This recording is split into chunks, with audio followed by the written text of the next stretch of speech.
All right, so I want to welcome you again to today's call. As we get the program started, just remember there will be a live Q&A, and we will have the opportunity to participate throughout the program by using that Q&A feature.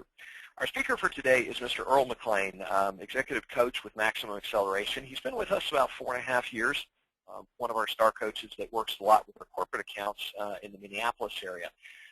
Mr. Earl has been in training and development since 1980, training real estate and mortgage professionals as part of the By Referral Only system. During his tenure with By Referral Only, he was a facilitator for the live workshops touring 22 cities every 90 days across the country. Since that time, he's picked up quite a bit of information and ideas and guidelines. He's also a facilitator and contributor with the Valentum program that you may have met, Rene Rodriguez. That's where I first met Mr. Earl McLean, and he's become a great friend and a wonderful coach and speaker and trainer for a great number of loan officers and real estate professionals across the industry. Today's program is really focused on how we create those power partnerships, where we create those deep level of trust and connections, and how we maximize those and turn those into real results in our market, particularly as we transition to a market that requires us to be focused more on the purchase sector of the market. So without further ado, Mr. Earl McLean, if you would please go ahead and take the wheel here. Thank you, Eric. I really appreciate you having me here. This is a wonderful audience, by the way. I'm looking at people that are logging in, and we've got an amazing attendee list. This is really awesome. One thing I do want to clarify is I was not with By Referral Only since 1980. I did get involved initially in motivational speaking and training, and then later on into different sales training venues. And then ultimately I went to By Referral Only, which was about, 15, 18 years ago, something like that. And I was with By Referral Only for about 5 years. Some of the program today is going to revolve around some of the learning that I got from By Referral Only, as well as Todd Duncan's High Trust interview. He had a High Trust Sales Academy that I took different parts of a portion of their program, and I noticed that people weren't taking it down to the deeper levels, and so I've kind of tweaked it quite a bit, and this is something that I've been using now for many, many years, and it is one of the most powerful tools to build trust and to make sure that your clients don't shop you, make sure that your real estate agents, you can connect with them.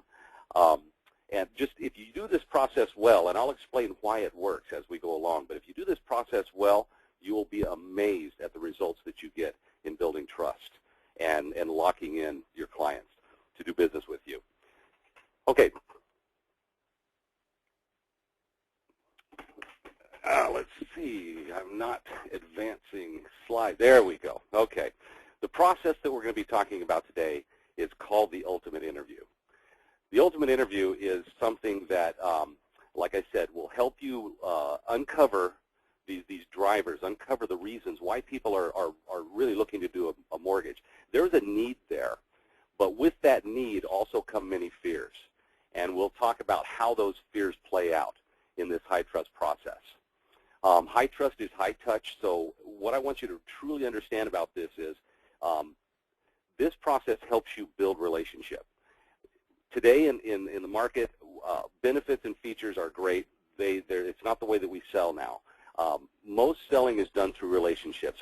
Joe Stump told me one time that people will use you again if they like what you did for them, but they will refer you if they like who you are, which means establishing a relationship. Now, I always had this weird, when I first heard about this in the 90s, when we started talking about relationship selling, I always had this weird feeling because I'd always been taught that you don't mix business with pleasure, you know, that don't let yourself out there too much.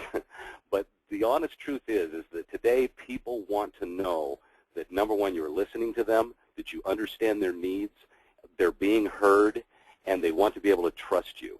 So how do we do that? This part of the process that we're talking about today. I'm going to go through this process, and after through, I'm just going to kind of state it the way that I do it and that I train it, but I want you to take notes on these things. As we go through this verbiage that I'm going to give you, it's important to note that these are my words, and I want you to take these words and I want you to translate them into something that is yours. something that sounds like you, something you would do. Now, there are some non-negotiables that I'm going to point out to you, things that are put in there that make a huge impact, and there's a reason why they're in there. But we're going to start our consultation, and I recommend that this is a process that you do with each one of your clients at the very beginning of your consultation. Now, I'm sure that you all have a great, unique selling proposition. You have something out there that when you give your pitch and you talk to people about why they should do business with you, I'm sure you have a great process for that. But unless we get past the fears that people come to us with, like I said earlier, they have a need. They have a need for a mortgage, but they also bring fears along. This first start of this process is going to calm those fears, and you'll see how it works. So we're going to start with an appreciative opener. We want them to know that we appreciate their time, and we appreciate them being here with us. So it might sound something like this. Hi, Rachel. Thank you for taking the time to speak with me about your mortgage options. I know your time is valuable, and I want you to know that I appreciate you meeting with me today. Now, that's a real simple opening that lets them know that we appreciate their time and that we respect that time. It sets us up into a professional light. Now, this next part of the process is what's going to calm those fears. We call it the 4 options, and I'm going to give you a little bit, just a little piece of why this works so well. There's a part of our brain that's called the reptilian. Its technical name is the basal ganglia, and it's the first part of our brain that receives information. That part of our brain is there to keep us safe. Now, the caveat is that it's not a very smart brain. It's not until we get past that brain into the limbic system and on into the neocortex that we make logical decisions based on logic. And this reptilian brain, although it's there to keep us safe, it's not real smart. So and I'm sure that you've all had consultations where you can tell that there's a resistance there. You can see the body language. You can see that they're just not quite in a trusting mode. They're looking for the catch. I'm sure that you've all experienced this. So I start my conversations with people giving them these 4 options. Now, these are options that they already know they have.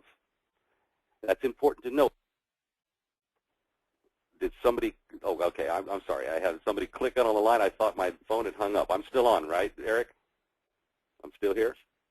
Okay, super, thank you. So these are options that they know they have. You are just restating those options, which is going to reduce that fear in that reptilian. Okay, the first option we're going to give them, we're going to say, first of all, Rachel, I want you to know that I'm not here to pressure you into doing anything that you don't want to.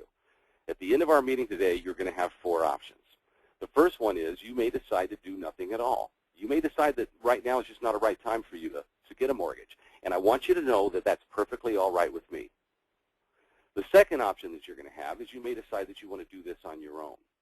There are a lot of online, mortgage brokers out there. It's not the easiest process in the world, but it is an option that you do have. The third option, maybe we just don't make a connection and you don't feel comfortable with me and you want to use someone else. Now, if that's the case, I may have somebody I can refer you to, but I want you to know that that's perfectly all right.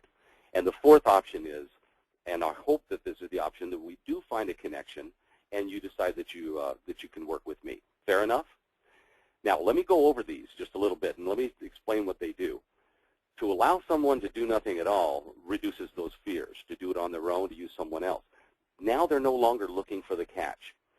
If they're in their reptilian brain and you don't lower those fears, then they're only going to hear of a small percentage of what you have to say. That's the way our brain works. And as a matter of fact, now let me give you this, put this out there for you. If you want to learn more about this, as far as human behavior and why people do things the way they do, I base my learning on the triune brain theory by Paul MacLean. And I'm going to be doing a webinar in just 2 weeks from now that covers this topic in detail. So make sure that you go to the website, the mxlcoach.com, and go to our webinars and sign up for the webinar in 2 weeks, and you'll learn a lot more about why the brain works this way and the certain behaviors that we have. So I'm only going to touch on it in this workshop. But I would encourage you, if you want to know more about human behavior and the triune brain theory, then log on to that webinar in 2 weeks. But this option right here, giving them these 4 options, these are options they already know they have, and these options will reduce that fear. You can almost see it in their body. You'll see them relax. because they know that it's okay if they decide not to do anything. They're no longer looking for the catch. Now you have full engagement, and you can start to go into your process. But first, we want to find out why and what about getting a mortgage is important to them. So we're going to make an impact statement. This statement is a statement with a very strong opening. Now, this is one of the parts that has a non-negotiable word in there, and I think you'll probably notice it when I go into this statement. Just so you know, Rachel, I view my job as more than just putting you into a mortgage. I believe that because of the debt you will incur, you will need advice and direction to ensure that your mortgage always fits into your short and long-term goals. Rachel, you can count on me to help you make sure that happens. Does that sound good to you? Now, the word that I'm looking at here that is non-negotiable, I'm sure that you're all staring at it right now, is the word debt. I believe that's non-negotiable because this is one of the largest financial decisions that a person's ever going to make in their life. It's a very strong statement, but knowing that they're going to have that hanging over their heads, they also have that need for advice and structure. That's also part of what the reptilian really likes. It likes predictability. It likes structure. So we're going to give them that structure, and we're going to give them a peace of mind knowing that we're always going to be there for them. That's what this strong impact statement is all about. Now, again, take notes on this. And just so you know, we are going to be offering you guys a free consultation, coaching consultation. If any of you want to go over this in more detail, and if you want this verbiage, I will have it ready for you then. If you want to sign up for one of our free consultations at the end of this program, then I will go over this in more detail with you. But for now, write this down. Again, I want you to make it your own. Don't leave out that part about the debt. That's the only thing I caution you on. Okay, next, now that I've made this statement, so I'm going to say, just so you know, Rachel, I view my job as more than just a loan officer. I don't view myself as just a mortgage professional. I view myself as someone that's going to help you continue this investment and continue this process for as long as you need me, and make sure that we always fit within your long-term goals. Now, in order to do that, I have to understand what is truly important about a home loan to you. So if you could take a moment and help me understand, what is the most important thing about getting a home loan to you? Now, there's a structure here. This is another non-negotiable. This isn't about the home loan.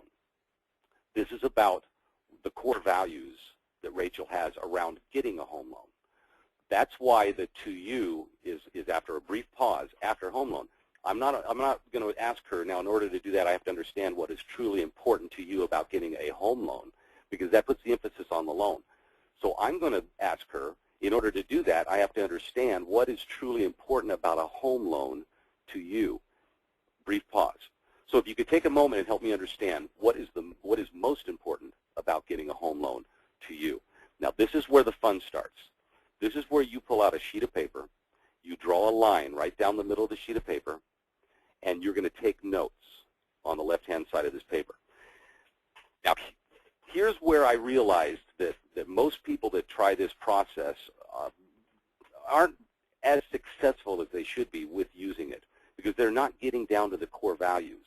Remember that when we talk about identifying core values, just like objections, the first ones that come out are not the core.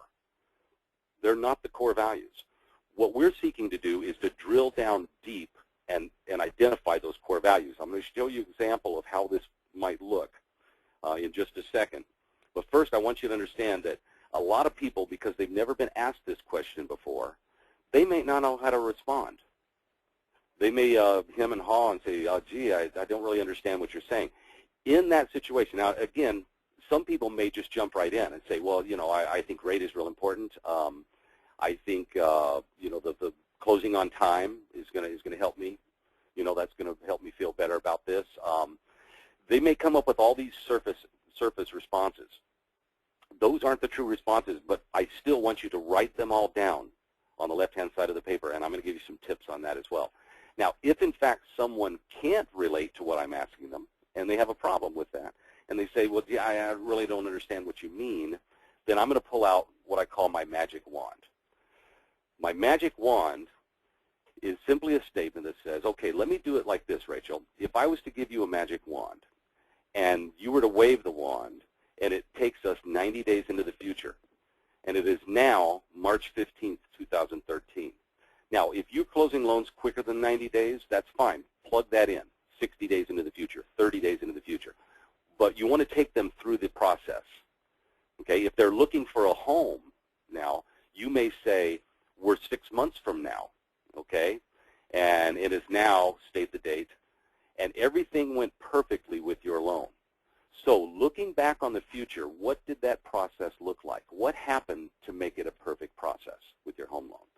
That's going to stimulate in their mind. They're going to see it. They're going to envision it. They look down the road and they say, okay, well, all these things happened during the home loan, and this is what they were. Okay, does that make sense? Okay, can we get a copy of the opener in writing? Yes, I'm just looking at a couple of the questions. Whose Q&A were for me? Yes, okay. All right, so let's get back into it. All right, now here's some tips on taking notes. When you draw that line down the left-hand side of the page, I want you to write down everything that they say, okay, and use their words. Now, this is an important concept because we may think that we understand what they said, but we want to use their exact words so that we can develop an understanding of what they really meant. If we write it down and we assume that we heard what they said and we put down our words, they're not sold on our words. They're sold on their words. So always use their words. No judgment, good or bad. All you're doing is going into an active listening role. I don't know if you've ever read there's a book out by Thomas Gordon, and it's called Leadership Effectiveness Training, or Leader Effectiveness Training is the name of it, LET. If you were just to Google LET, Thomas Gordon, or Gordon, you'll come up with it. But in there, he talks about active listening. It's their story, not yours. So if I go in and I give any kind of judgment, if he says, what's really important about this loan is being able to buy a house that we can afford.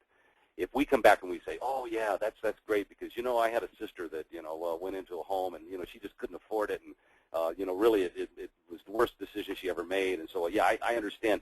Now, we think we're relating with people when we start our story, but what we're doing is we're stopping them from telling their story. So active listening is very important. So no judgment, good or bad. If they say something like, I want to save for retirement, we don't say, oh, that's a great idea. That's judging in a good way. No judgment. Keep a real neutral tone, kind of a pass-the-butter voice, just real neutral attitude, just writing down what they say, and then go on to the next thing. Okay, what else? Okay, that's good. What else? Anything else? You keep asking that question until they get everything out on the left-hand side of the paper. Okay, the next point, write all of it down. The reason is because these are not the true core values as to what's important to them. We're going to drill down into those, but unless we have something to go back and reference, we won't know where to go with it. So we need to be able to write those things down. You're going to be taking deeper notes on the right-hand side of your sheet. Here's what we're looking for. We're trying to find an emotional connection that they have to getting this process started. Everyone has a need. There's always something deep within them that it just drives them, and we've got to find out what those core values are. The initial responses are not core, but we get in and we will find them. Now, here's the next slide. I'm going to show you a little bit of how this works, some tips on taking notes, and then we'll try to leave plenty of time for Q&A. Okay, tips on taking notes. Number one, you're going to draw that line down the middle.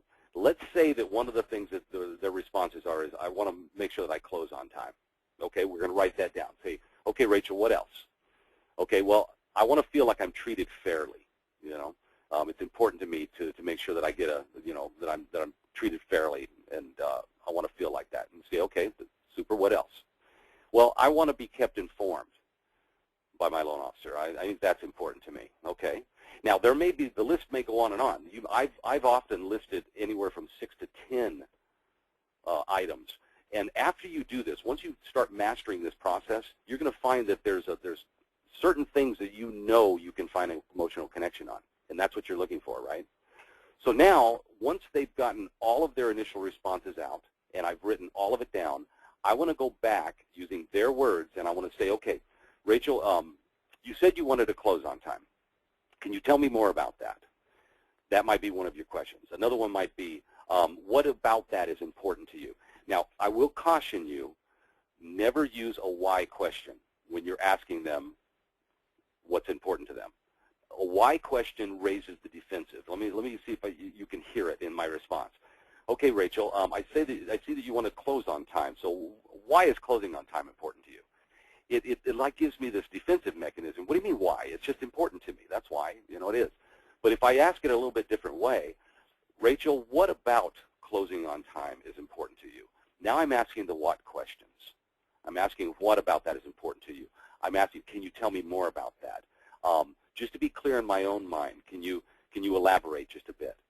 Okay, so closing on time. She may come back and she may say something like, well, last time we did a mortgage, we closed 3 weeks later than we were told we would. Okay, well now we're starting to get down to a core value, but that might not even be the end. I might say, oh, you closed 3 weeks later than you were told. Okay, can you tell me more about that? What happened? She may go on to explain something else. She may say, yeah, well, we had this deadline. We really wanted to close on a certain date because, and let's say it's a refinance, for example. We wanted to close on a certain date because we had to have our kids' college tuition on time. And we say, oh, your child's college tuition, okay, and then you missed that date. Yes, we missed the date on the college tuition because we didn't have the cash out that we wanted out of the mortgage. You say, and that probably impacted your son's college experience, didn't it? Yeah, absolutely. We had to go take out a loan. It was just really, really annoying. And it's important to you to not be annoyed. Yes, that's what's important to me, not be annoyed. Now we're starting to come down to some core values. I would dig down into each one of these things as deep as you possibly can. Let me give you another example. I see you want to feel like you're being treated fairly. Yeah, I'd like to know that your rates are competitive and that we're getting a really good deal. Okay, so a good deal is important to you. Yes, a good deal is important to me. Okay, and I may dig down into that and find out what about getting a good deal is important to them. You kind of follow my concept here where this just continues to go deeper and deeper. I want to be kept informed. Okay, our loan officer never returned phone calls. Felt like we always had to track him down. We were always looking for him. Okay, so communication then is important to you then. Is that what I'm hearing? Yes, communication is very important. What about communication is important to you? And I'm going to dig down deeper and I'm going to find out some really valuable core issues that is important to my prospect. Okay, does that make sense? Now let's go back and I just want to kind of help you understand what this looks like once I've gotten down to what I feel like is an emotional connection. Okay, Rachel, I think we have a really good working relationship that we can establish here, and I think that we can do some really good stuff, and I think we can help you meet your goals. I've got a lot of really great stuff I'm going to show you in just a second, but what I want you to know is that I know that it's important that you close on time. Now, again, I'm using their words, right? Because their words are the most important. If we look at them as hot words, let's look at some of these. We've got 3 weeks later than we were told to. Those are hot words. The rates are competitive and good deal. Felt we had to track him down. That's their words, not mine. So, Rachel, I understand that this is important to you. So what I want to make sure is I want to make sure that we get you closed on time. I don't want you having to wait 3 weeks after we tell you that we're going to close. So I'm going to work really hard on that. I also want to make sure that that you're treated fairly. We are a very competitive company. And I can assure you that our closing costs are fair and you're going to get a good deal. And the last thing is you want to be kept informed. So I want to let you know that there are a lot of communication methods that I have, and I'll find out what is the best way that you'd like to be contacted. Would you rather me call you when I have important news, or send you an email or a text, and we'll work together to make sure that that happens, that you're well kept informed. We've also got systems and processes in place that will help you there. But Rachel, what I really want to do is I want to make sure that you're satisfied with our service so that you don't run into another situation like you did with your son in that college experience. So what I've brought it back around to, and the very last thing that I state, is that emotional connection that Rachel had to getting this loan. Now, I hope that all makes sense. And again, there's a lot of stuff I can give you on this. There's a lot of insights and notes that I could give you, and a lot more than I have time for today. But again, if you will, number one, the first thing I would like to see you do is I would like to see you sign up for a free consultation so we can go over this in depth.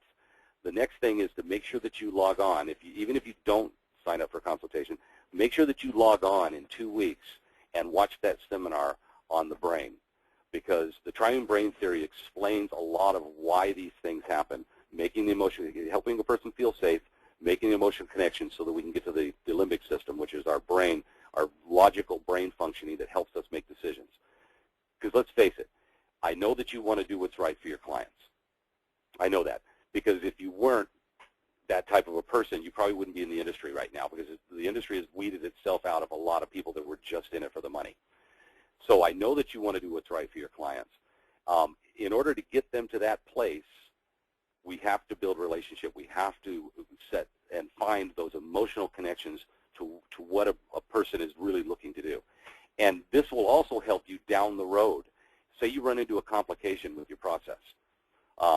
Say that you're going to miss your date by a couple of days, or say that something else happened. You need more documents, and that they're getting a little frustrated, you know.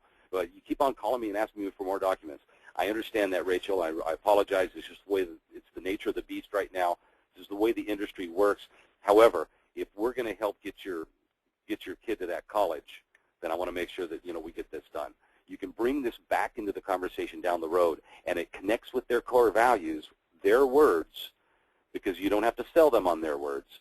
It connects with their core values and allows you to continue the process on a much easier scale. So I think that is the conclusion of how this all works. So I believe what we'd like to do right now is open it up for questions. Is that right, Eric? Yes, definitely. Thank you, Earl, for some wonderful programming. Are you guys hearing me all right? Yeah, I hear you. Am I not? Okay, all right. All right, guys. I appreciate, Earl, you shared some really great information. As people are posting some additional questions in here, I believe there's a couple of that I'm going to get started with that I think tie into where you started the conversation, and then I think we'll transition on as we move forward. One of the first questions that kind of came to mind is, you know, you mentioned a few seconds ago the difference about how you go deeper and how you clarify, Earl. The questions related to the what about that is important to you as opposed to the why is that important to you. Can you go a little deeper on what the, you know, what some of the physiological, psychological triggers are, and what is the, you know, how does it, what's the physiology of why the what about that works better than the why? It's more of the phrasing and that reptilian brain that keeps us safe. You know, the reptilian, anytime it feels attacked, we go into this reptilian mode, if you will. That, and let's look at it this way. It's a little simpler to understand. If you understand the reptilian brain as a gatekeeper, okay, if you recognize it as that, so anytime it feels threatened or attacked, it's going to throw up that gate, so then you can't get past it. The reptilian brain likes routine. It likes predictability. But it doesn't want to feel attacked. The why question is somewhat of an attacking question, because all our lives we're told, you know, why did you do that? And we feel like we have to defend ourselves. You know, why is that important? It gives it the same kind of a connotation, whereas the what about that is important. Now I'm not asking you to defend yourself or defend your values. I'm asking you about your values. What about that is important to you? That it's just an easier thing to hear. It's something that we don't hear. I know it sounds a little bit funny. It's kind of strange language, but it appeals to the reptilian brain. Does that make sense? Yeah, definitely. You know, it's funny that, you know, when we went through our coach training certifications back several years ago, early, you know, the element of it is what we refer to as a mirroring exercise. You know, when you take that lens and you hold it up, you say things in such a way that it allows them to evaluate them in an unemotional state, and then determine the merit or the truth or fallacy of a particular concept or idea without taking it personally or getting defensive about it. So it's really, so okay, great, Rachel. What about you know, closing on time is important to you? It really is more of that. You know, let's look at this together as a team, how we can solve this problem together, as opposed to that that, you know, putting them on the defensive and you know, telling them something that they, you know, that maybe their expectations are completely unrealistic. But if you tell them that, you're obviously going to create conflict versus if you create a collaborative discussion. One of the questions that I saw pop across here, Earl, that I'd like to see you go into is How does this conversation or this style of conversation, this ultimate vision dialogue, how does this translate into when going out and seeking to build business development partnerships with real estate agents, financial planners, CPAs, et cetera? Is the style, would you recommend a similar style of approach, or how would that conversation differ from some of the examples you've already given us in today's program? Absolutely. It's the general concept is the same. Some of your verbiage will change a little bit, and let me tell you what I do, because I use this in my coaching practice, and I use it with every client. Let me tell you a quick story. There was a guy who was hiring me for a marketing venture. He was looking at doing some marketing, and I market a lot different than a lot of people do because I'm looking for emotional connections. And I got a call. I was up at my cabin up north, and I got a call from this guy on a Saturday evening. He wanted me in Dallas, Texas on Monday morning. So after we talked briefly, he sent me an airline ticket. He actually bought it, and I had to go down to the airport, but he sent me a first-class airline ticket, and I flew out on Sunday and met with him. He picked me up at the airport himself, and I'm looking at this guy, and he's driving a brand-new Cadillac Escalade. He had just spent, I don't know how much money on this first-class ticket to ship me out there. We're on our way to this really fancy restaurant where I'm going to be meeting a lot of his executive leadership management team. And at this point, I'm feeling just a little intimidated by this guy because, he's obviously, very wealthy. He's obviously I won't tell you what venture he did. He like bought and restored these huge apartment complexes and so forth, and then resold them. So he was looking at marketing, and I'm thinking to myself after he picked me up from the airport, I'm thinking, okay, I got to do my ultimate interview with this guy, and do I really want to do it? But I went ahead and I started it, and when I started that conversation, the first thing he said to me was, "Wow, no one's ever asked me that before." So people don't look at this as something that is irritating. They don't look at it as annoying. People want to be heard. People want to be understood. So, and I'm kind of answering one of the questions here that somebody asked here on, do they ever get annoyed and feel like you're interrogating them instead of just, interviewing them? And no, people really do want to be heard. They really do. When I started this conversation, it was really wild because I learned some really incredible things about his family and his kids and what was truly important to him. So on a real estate level, where I would take that is I would use it the same way to use it. And this is the way that I use it. John, I appreciate your time today. I really appreciate you meeting with me. I know it's valuable, and I know you have a lot of options out there when it comes to the marketing / or the coaching world. I know that. But a lot of people look at me as just being a coach for loan officers or realtors, and I want to let you know that I don't view myself as that. I view my role as helping people become as successful as they wish to become. Now, in order to do that with folks, I really need to understand what success looks like to them. So, John, if you could just take a moment and help me understand what is important about success to you. That's the same approach that I would use with a real estate agent. Because now we're talking about success. When you wave that magic wand for them, and they say, well, okay, success is, in my business, I earn $250,000 over the next year. Say we're working together. Okay, so I'm going to come back to that and ask him. I say, John, I gave you a magic wand, and you said that the $250,000 was important to you. Now, that could have been $250 million. It was a magic wand. So something about that number is very significant to you. Can you tell me more about that?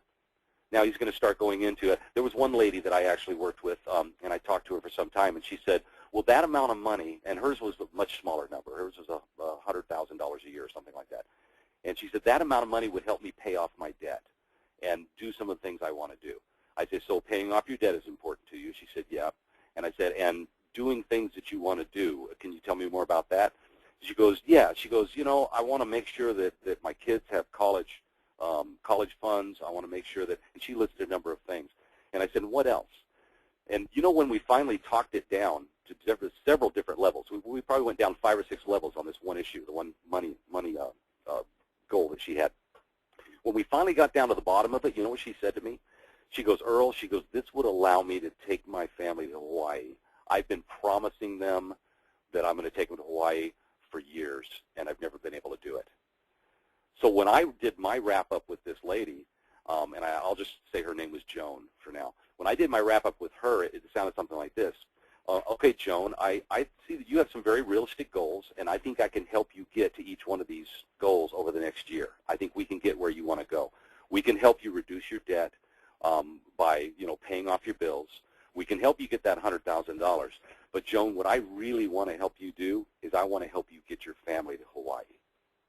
That's what's important. And she right then and there she was signing on the dotted line. She was ready to go because I heard what she said. I heard her, and that's the most important thing. People want to be heard. So it's not an annoying process. It's a very deep process, but it allows people to help you understand what's truly important to them. And that's what you want to know in this situation anyway, right? Yeah, definitely. All right, well, I think we've got time for one more question. Now, by the way, guys, I want to encourage all of you to two things. One, a copy of the recording from today's program will be going out with the follow-up messaging as soon as we can edit this and get it posted on YouTube.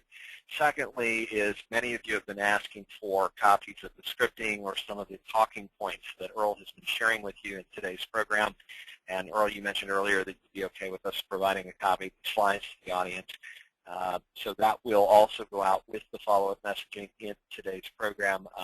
Like again, give us 24 to 48 hours to get the video edited and posted. We'll send it out to everybody who's registered for the program. In that.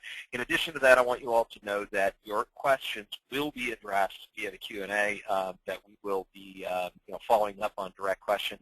If your question was associated but not necessarily directly on point in today's program, we'll be following up with you directly one-on-one on those issues. There was one more question that I really wanted to see if we can get addressed, and I think we've got enough time for it here, Earl.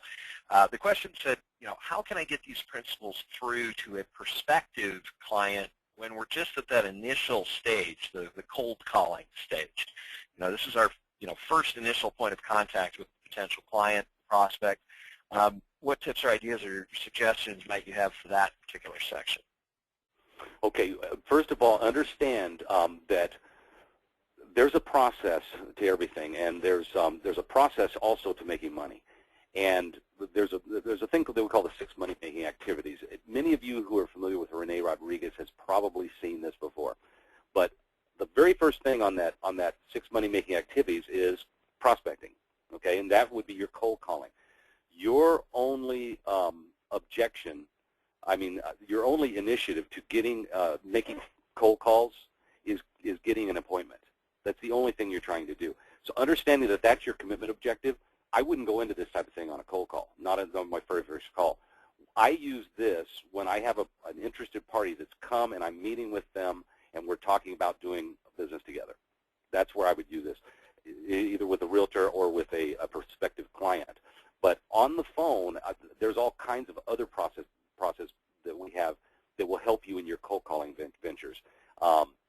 And there's other language that we can use that helps people trust you and come in enough to come in and have a meeting with you, or you meet with them, or so forth.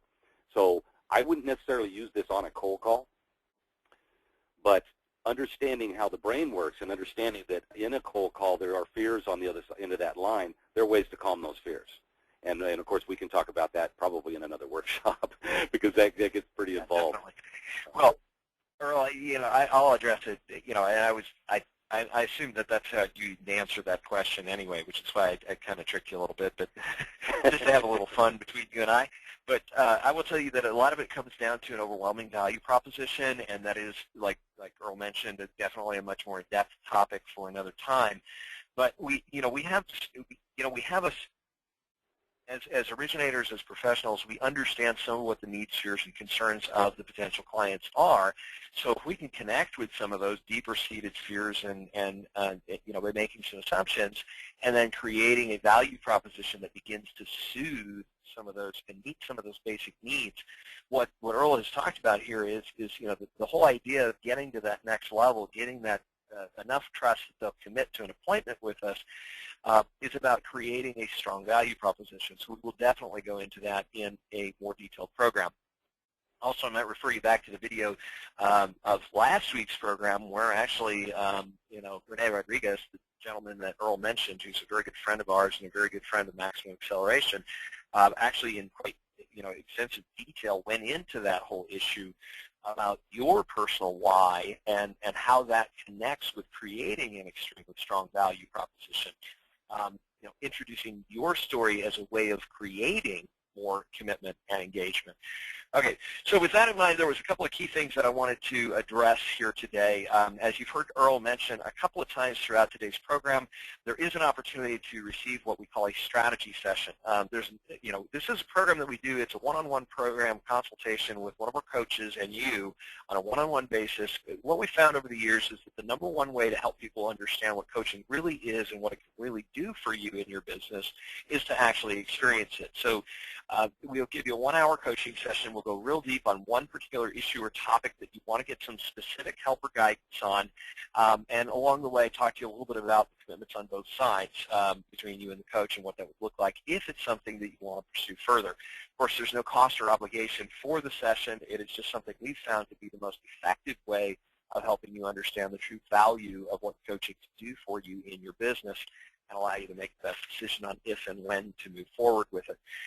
Secondly, wanted to look at just a quick introduction to, we are going to be taking a quick break from today's program due to some unexpected family emergencies between myself and the coach who was scheduled to do next Tuesday's program. We are unavoidably going to have to cancel next week's session, but the following Tuesday, January 29th, we are going to be resuming our weekly series that we've been taking people through, and our whole goal with this whole process was to create a community of people who are committed to spending time, energy, and effort, just an hour a week, focused on how to fine-tune their skills and take their business to the next level.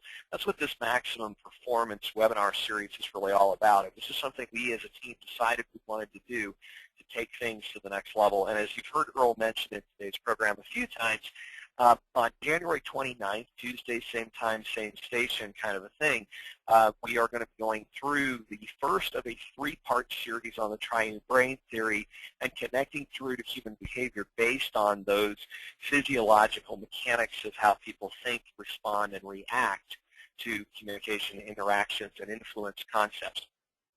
The last thing that I want to do with you all here today is I want you to take something out of today's program, and Earl and I would be killing ourselves if we didn't take the initiative as coaches to actually drill this down all the way to the action level. Our goal for this program is not for you to just have an enjoyable 45 minutes of reflection, but to actually take that information and do something with it that will have impact on your business and help you achieve significantly higher results in a shorter period of time. So the first thing I want you to do is I want you to decide what was the one most valuable idea or concept or strategy you heard in today's program. What was the most valuable part, the one thing you want to implement immediately off the heels of today's webinar? Secondly, I want you to make a commitment to yourself about what action you need to take to make that a part of your daily business. Okay. Thirdly, I want you to decide by when you're going to have that action implemented. Now, like I said pick one idea. Remember, you guys will have access to the recording of today's program, and you'll be able to come back and Earl shared a ton of great information and multiple good solid strategies for how to implement this conversation with clients or potential clients. Just pick the one that you want to implement first. You can always come back later and pick up idea number 2, 3, 4, 5, and 20. I mean, I know there's hundreds in here, but anyway, so the third part of this process is decide by when you want to have this one best idea implemented. And then the juicer to all of this is decide who you are going to ask to hold you accountable to following through. And part of the reason I share that with you is think about it from this perspective. Imagine you decided January 1st, you set a New Year's resolution to lose 20 pounds, and the way you decided to do it is you're going to go out jogging, 3 days a week. So you start jogging 3 days a week. January 2nd, you get up, you go out, you exercise. It's not a bad day. You have a good run. You come back. You're a little tired, a little worn out, but you got it done, and you're proud of yourself, right? January 3rd, you get up, you exercise. It's a little bit tougher to make that last half a mile or quarter of a mile. You're just worn out. You haven't done it in a while. You're exhausted. January 4th, you wake up. It's cold. It's wet. It's ugly. weather outside. It's been snowing or sleeting, and it's 20 degrees cooler than it was yesterday, and you're just, man, I don't have the effort for this. So you roll over and you go back to sleep. But imagine if you were at the New Year's Eve party and you talked to a buddy who lived down the street, and you mentioned to him that you wanted to lose some weight. So he said, that sounds like a great idea. Why don't we go jogging together? Let's be running buddies. So January 2nd, you wake up, it's easy. January 3rd, you wake up, it's a little bit tougher. January 4th, you wake up, it's wet, it's nasty, it's ugly, it's cold. You don't really want to go, but you know your buddy's going to be on your doorstep at 5:30 in the morning to take you jogging. You get up or not. That's what I mean by it's so easy to break the promises we make to ourselves. It's so much easier to stick to the promises that we make to somebody else. So find an accountability partner, whether it's a coach, whether it's a colleague, whether it's a boss, a sales manager, a fellow loan officer in your office. Find somebody that you're going to tell this idea and action plan to, and ask them to hold you accountable. Ask them to follow up with you a week from now, 2 weeks from now, to check back with you and find out whether you executed or not. And if not, why not? So with that being said, that's where I'd like to basically close out our webinar today. Of course, for those of you who have interest in taking advantage of the strategy session, there's 2 different ways you can do this. One is go ahead and jump to our website, www.mxlcoach.com/strategy. Go ahead and go to www.mxlcoach.com/strategy, and you can be able to get access to the sign up for the strategy session. Let us know the best phone number and email to get a hold of you so that our team can reach out and get something scheduled for you. Either that, or you are welcome to go ahead and post your request for a strategy session in the Q&A, which is probably what I'd recommend the most here. We do only have a handful of these sessions available each week, so they are filled on a first-come, first-served basis. As our coaches are being able to donate their time for your benefit, please be respectful of that. But go ahead, and if you're interested in having one of those strategy sessions, you are welcome to post that in the Q&A section of the webinar platform here. Make sure you give us the best phone number or email to reach you later this afternoon, and our team will be able to reach out to you and get that appointment scheduled. The last thing then to think about is just taking the ideas and initiatives that we've talked about today, put something in practice, make your commitment to how and what you're going to do by when you're going to do it, and decide who you're going to ask to hold you accountable. And of course, on next week's, make sure you check in and register for the upcoming webinar on January 29th.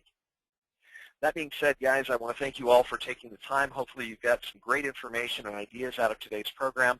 We wish you all the best in taking them and putting them in daily in your practice so that you can get the most value out of these ideas and resources.